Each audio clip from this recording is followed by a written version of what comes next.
never met someone that's quite like you. Waste isn't cool. No one wants to break a nail. No one wants to get their hands dirty.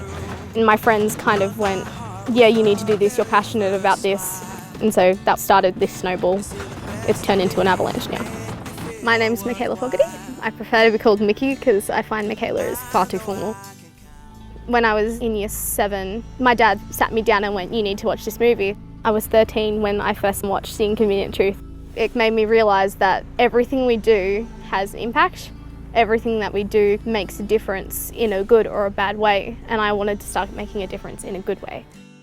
Ali and I were kind of the first ones to jump in and go, no, this is an issue, it needs to be fixed, and we're going to jump in feet first. This is our indoor bin system throughout the school. So we have our waste bin, our paper bin and our recycling bin.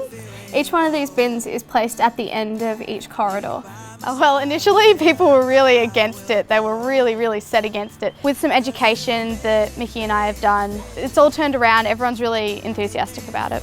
The garden was started in 2010 and it was about trying to self-sustain the school. It was built on an old basketball court. Because of the fact the concrete was cracking, it wasn't used at all. Everything here is seasonal, so we'll plant the seeds and we will harvest them when they're ready.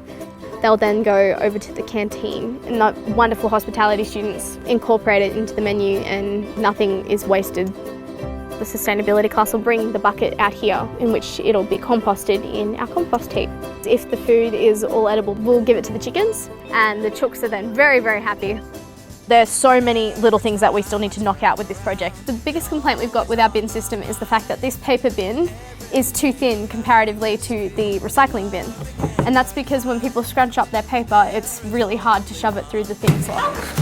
So we've got the issues with the bin. Our next step to ironing out these is to try and get less waste actually coming into the school. If we don't change this idea of what is normal, then it's not going to end well, especially for the planet. The small changes are what matter. And if I give up on those small changes, it's going to be like Al Gore knocking on my door. You make me feel so alive.